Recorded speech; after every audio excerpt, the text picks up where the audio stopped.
Colts, Vikings, that's obviously happening Sunday night football. Can't wait. Love primetime games. Can't wait to see everyone drop their thoughts on this Colts team. So injuries shouldn't really matter all that much this week. Bernard Raymond's out. That'll obviously have an impact on, the Indianapolis Colts. Anytime you lose your starting left tackle, whether they're good or bad, like that obviously impacts the way that you're going to play. Vikings are relatively healthy as well. So it doesn't seem like there's going to be any sort of advantage in the world of this team's more injured than this other team. I talked a bit about this game yesterday. And the headlining thing is the Vikings are going to blitz like crazy, right? They blitz more than any other team in the NFL, and it works, right? Like they've blitzed so far this year on 41% of their opponents' dropbacks. And more importantly, like, look, you can blitz all you want. Doesn't matter if you don't impact the opposing team's quarterback. The Vikings do. They lead the NFL in pressures. They're fourth in sacks. They're third in knockdown percentage, and they're fourth in hurry percentage. This team gets after the quarterback as well as, if not better than, everyone else in the NFL. Okay, like they are going to have an impact on Joe Flacco. They're going to give this, what is slowly becoming a bad Colts offensive line, a lot of issues. Okay, and Joe Flacco has been around. Okay, this is year 17. Okay, there's not a defense this guy hasn't seen. There's not a blitz package this guy isn't aware of. Right, the guy played in the NFC North for crying out loud, right, in the mid-2010s when the Pittsburgh Steelers were at their freaking peak. Okay, the dude got to practice against Ray Lewis and Ed Reed. Okay, like this guy, like I said, he's seen everything, right? Like those Steeler defenses he faced are probably better than any defense that you see now. Okay, like Joe Flacco has been around, and, like I said, there's like the Vikings aren't going to show him anything he hasn't seen.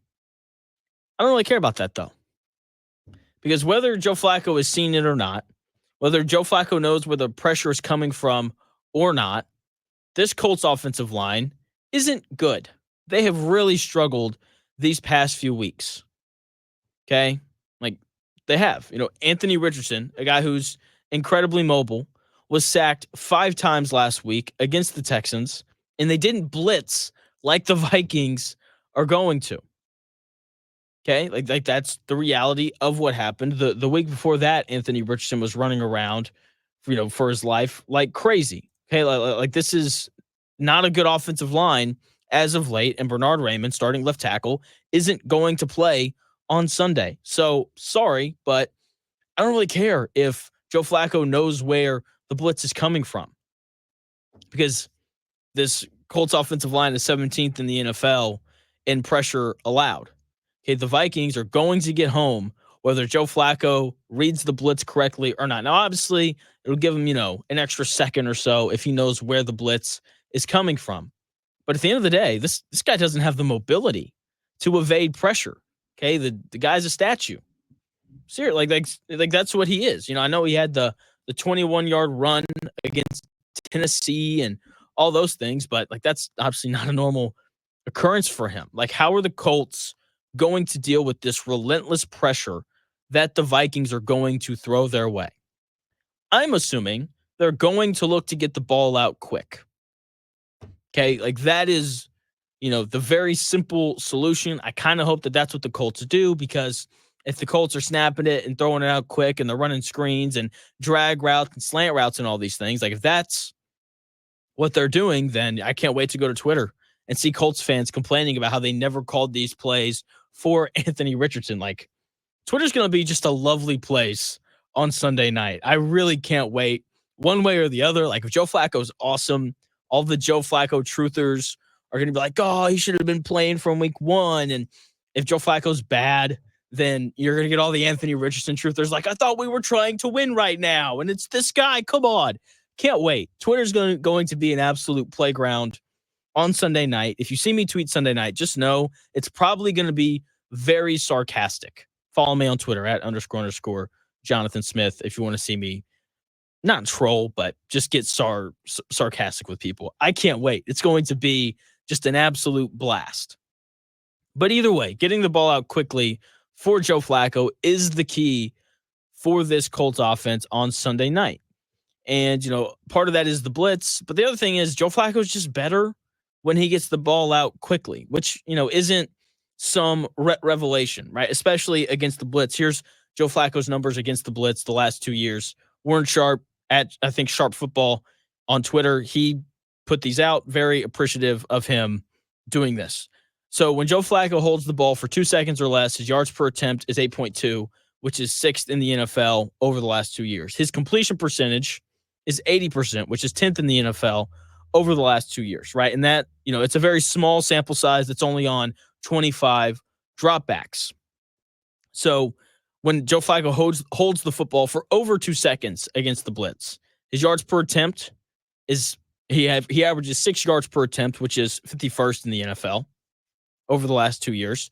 His completion percentage drops to 46%, which is 53rd in the NFL, and that is on 45 dropbacks. Now, I'm not going to sit here and rip Joe Flacco because his numbers drop when he holds the ball longer against the blitz.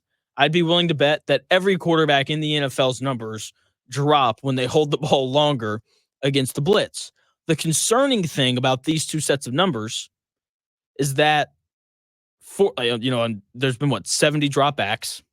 On 45 of them, he's held the football too long, over 2 seconds. That is the issue, right? When I look at these numbers, like Joe Flacco has to get rid of the ball quickly because it's clear that his decision-making isn't as good when he holds the ball longer against the blitz.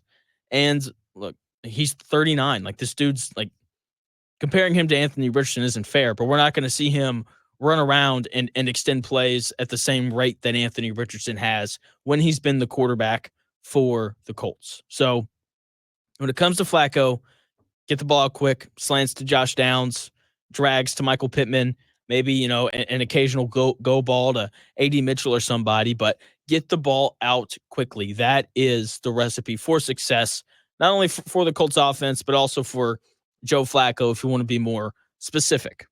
Okay. And I think we're going to see a lot of quick passing game stuff from the Colts in this game, not only because of the blitzing, but also because I don't expect for the Colts to run the ball very well. Okay. I think they're really going to struggle to run the football because once again, this Vikings defense is good. It's one of the better ones in the NFL. Plus, like when Joe Flacco's played, I know Jonathan Taylor hasn't been on the field, but first, the Colts have been extremely pass heavy. Okay, they threw it 44 times against Jacksonville. Now they were down, they were trailing late in the game. They had to throw the football. And then they threw it 38 times against the Titans. That's a lot. And it wasn't like they were down by multiple scores like they were against Jacksonville. Shane Steichen wants to throw the football. He's made that abundantly clear. Okay, throw to get ahead, run to win. That is Shane Steichen's philosophy when it comes to throwing versus running the football. Okay, Jonathan Taylor's awesome. Okay, he's been either him or Derrick Henry has been the best running back in the NFL throughout the first 8 weeks. But his production will go down alongside Joe Flacco. Okay, the run game just isn't as good when Anthony Richardson isn't on the field. Okay, the Colts averaged 3.7 yards per carry when Joe Flacco has been the starting quarterback. Once again, Jonathan Taylor not playing in those games. Either way, don't care. Trey Sermon and Tyler Goodson were more successful running the ball alongside Anthony Richardson as opposed to when they were alongside Joe Flacco. Once again, to be fair, they've gotten limited carries when Jonathan Taylor has been healthy, which has been, every game that Anthony Richardson has played in. Okay, either way, no matter how you slice it, I'm so intrigued not only to see how the Colts deal with the blitz, but how are they going to run the football? Because once again, this offensive line has slowly gotten worse as the year has progressed. Okay, and obviously no threat of Anthony Richardson to run the ball makes it harder to run the ball. Like when you're only concerned about Jonathan Taylor, it's a little bit easier to kind of keep him in check. So how the Colts run the football and how do they deal with the blitz? Those are the two things that I'm so intrigued to see how they deal with. Okay. Most importantly, they have to avoid turnovers, right? And that doesn't matter who's playing quarterback, whether it's Joe Flacco, me, you, or Richardson. It doesn't matter, okay? Like, you have to avoid turnovers if you want to win games in the NFL. The Vikings force a lot of turnovers. They're averaging 2 turnovers forced per game, Okay. And look, if the Colts turn the ball over twice, you can kiss this game goodbye. They are not winning the football game if they turn it over twice. Okay. So that's the biggest thing for the offense. How do they deal with the blitz? Do they figure out how to run the ball? And most importantly, they have to avoid turnovers. Colts, on the defensive side of the ball, this is really important. Okay. Like the Colts are going to win games with defense now, which isn't super comforting. Okay. Now, Joe Flacco has been the most successful in his career when he's had an elite defense. And that is not a knock on Joe Flacco. That is a statement that is true for every single quarterback in the NFL. Okay. If the Chiefs defense wasn't as good as it is, the Chiefs wouldn't be good because Patrick Mahomes has thrown, 8 interceptions or whatever it is on the year. It's the same thing with the Packers, right? Jordan Love has thrown 9 interceptions on the year. The Packers would probably lose a lot of games if their defense wasn't as good as it is.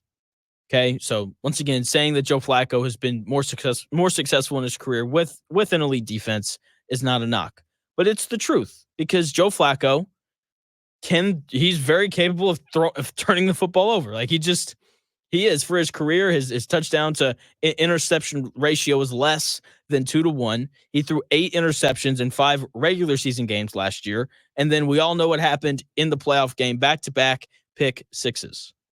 Okay, like Joe Flacco needs a defense that at times can make up for when he turns the football over because, like, I know he played well against Jacksonville, and I know that he scored a whopping 20 points against the Titans. But let's not act like this guy's some stud who's perfect. Okay, he's very average. If he was better, then the Colts wouldn't have been the only team in the offseason to offer him a contract. Okay, so this Colts defense has been okay throughout the year. They're keeping teams out of the end zone, but they haven't played very many good teams. Like the Colts just haven't played many good offenses this year, right? Obviously, they've played Houston twice. That's really the only good offense that they have played. Seriously, like when they played the Packers didn't have Jordan Love. They played the Bears, and it was Caleb Williams' 3rd game of his career, and then they played the Steelers with Justin Fields, and then they gave up 37 to the Jaguars, right? And then they played the Titans with Will Levis, and then they played the Dolphins with no Tua. Like they've really caught a lot of breaks with these teams that they've played against because they just haven't played very many good offenses. Like this Vikings game, this is arguably going to be the best offense that they've played against all year. And when you look at their games against Houston, who up to this point has been the best offense that they've played, they gave up 29 points in week 1, right? And then last week they only gave up 23. So it's like, oh, they got better. Well, no Nico Collins, and Stephon Diggs tore his ACL in the middle of the game. So I'm very intrigued to see how this Colts defense performs against what is a legitimately good offense and against what is a legitimately good offensive head coach. Kevin O'Connell is one of the best coaches in the NFL. There's no doubt about it. He's got Sam Darnold playing the best football of his career right now, although he's more than capable of throwing 3 interceptions in a game. Justin Jefferson, he's going to have a field day because the Colts don't have anyone, which to be fair, no one in the NFL does, have anyone who can guard Justin Jefferson. I don't know if the Colts have anyone who can guard Jordan Addison either. The Vikings starting tight end comes back this week. Hawkinson, he's one of the better tight ends in the NFL. Aaron Jones is still one of the better running backs in the NFL. Like this is as complete of an offense as the Colts have played this year. Their left tackle got hurt, out for the year. The Vikings made a trade with Jacksonville to bring in what is a solid left tackle. So like this Vikings offense is going to be good. Once again, this is as complete of an offense as the Colts have played this year. The Vikings are 7th in points per game. They're 8th in touchdown red zone percentage. So in other words, when they get in the red zone, they're going to score a touchdown, probably not kick a field goal. And then they're 13th in 3rd down conversion percentage, which isn't great. It's slightly above average. Okay. And so I say all that. And then, if you go look at the numbers yourself, you're going to be like, well, the Vikings don't put up a ton of yards. So do they really move the football? The answer is yes. The reason why their yard gainage is down is because when the Vikings force turnovers, it's usually in plus territory. Okay, so instead of the Vikings having to go on 75-yard drives, they're going on 45-yard drives. So that's why the yard gainage is down.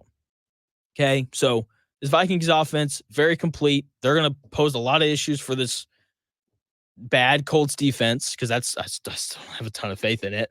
And defensively, like they're going to give the Colts a lot of issues with the blitzes that they throw at them. Like both sides of the football for the Colts this week are going to have their hands full against the Vikings.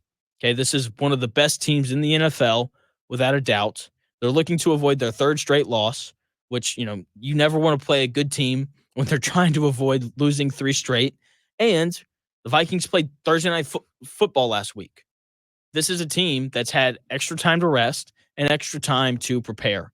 This is a bad week to play against the Minnesota Vikings. So, with all that being said, Colts lose by double digits. I don't think this game is going to be particularly close. I think the Colts are really going to struggle to run the football. The Vikings are going to blitz the crap out of Joe Flacco. I think it's going to look a lot like Houston's offense last night, where CJ Stroud just didn't have any time to really throw the football. I think it's going to be the same thing for Joe Flacco. He's just not going to have the time to sit back there and throw it 35 times. He's not going to have the time, and this Colts offensive line is going to struggle to run the football, even though Jonathan Taylor is obviously going to play. So I like the Vikings by double digits on Sunday night. So we'll see what happens. Hopefully I'm wrong. I really hope I am because I want the Colts to win. It's more fun when they win. Simple as that.